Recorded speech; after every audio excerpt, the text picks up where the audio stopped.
চাকরি বাংলাদেশে বহুতই আছে, তবে আজকে আমরা এমন 7টি চাকরি সম্পর্কে জানব যে চাকরিগুলোর জন্য সবাই আকাঙ্ক্ষিত এবং বাংলাদেশে খুব বেশি জনপ্রিয় এই চাকরিগুলা। এবং এই চাকরিগুলোতে যদি আপনারা কেউ নিয়োগ পান তাহলে অবশ্যই আপনাদের বেতন ভাঙ্গায় খাওয়ার প্রয়োজন পড়বে না, অর্থাৎ উপরি যে কামাই হবে সেইটা থেকেই শেষ করতে পারবেন না। বেতন খাবেন কখন?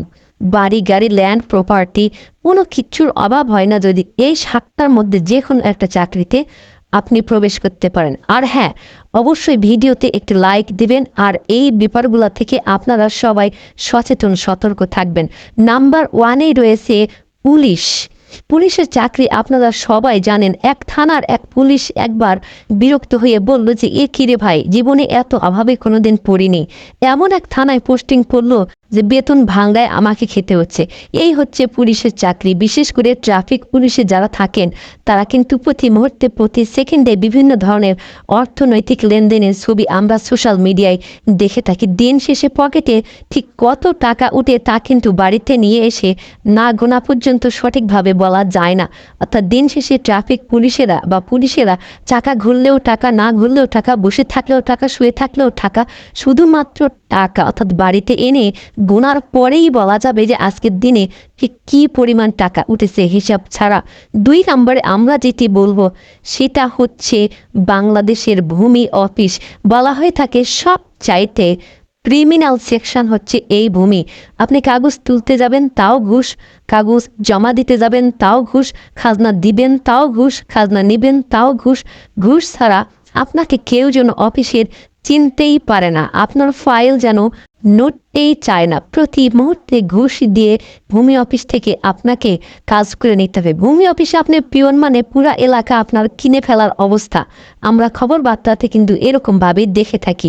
ভূমি অফিসের প্রত্যেকটি পদের কর্মচারীরা এত বিপুল পরিমাণ অবৈধ ইনকাম করে থাকেন যা ভাষায় বলা যাবে না। যেখানে আমরা দেখি ভূমি অফিসের সাব রেজিস্ট্রার একজন পিয়ন পর্যন্ত 10 তলা 15 তলা বিল্ডিংয়ের মালিক হয়ে যায়। এই হচ্ছে ভূমি অফিসের চাকরির অবস্থা।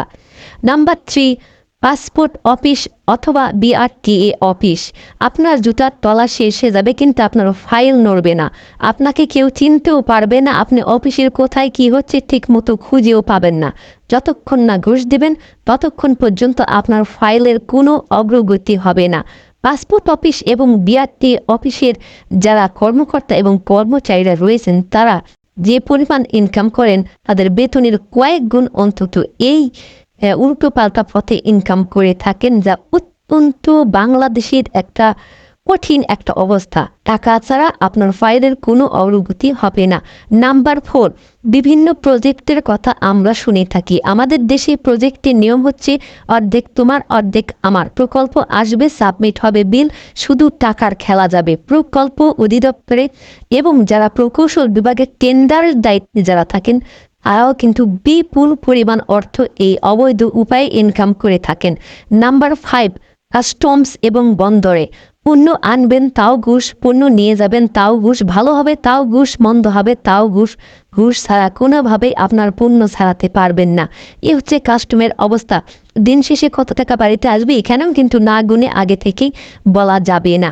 নাম্বার 6, রাজউক, সিটি কর্পোরেশন কিংবা পৌরসভার অফিস। জন্ম নিবন্ধন করেন, মৃত্যু নিবন্ধন করেন, ট্যাক্স দেন, যা কাগজ করতে যাবেন, যা কিছু করতে যাবেন, এমনকি সাক্ষাৎ পেতে হলেও আপনাকে মনে হয় টাকা দিয়েই সাক্ষাৎ করতে হবে। এই হচ্ছে অবস্থা।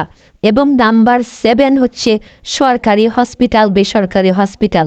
আপনি সরকারি হসপিটালে মরলেও টাকা, রুগী বাঁচলেও টাকা, লাশ নিয়ে আসতেও টাকা, লাশ তুলতেও টাকা, যা করবেন টাকা ছাড়া কিন্তু নার্সের ট্রলিটাও কিন্তু ঘুরবে না। অবশ্যই আপনাকে কিন্তু টাকা দিয়ে, ঘুষ দিয়ে কিন্তু কাজ করে নিতে হবে। এই 7টি সেক্টরের যেই সকল লোকেরা কর্মরত থাকেন তারা কিন্তু সহজে কিন্তু বেতন ভাঙ্গায় খেতে চান না।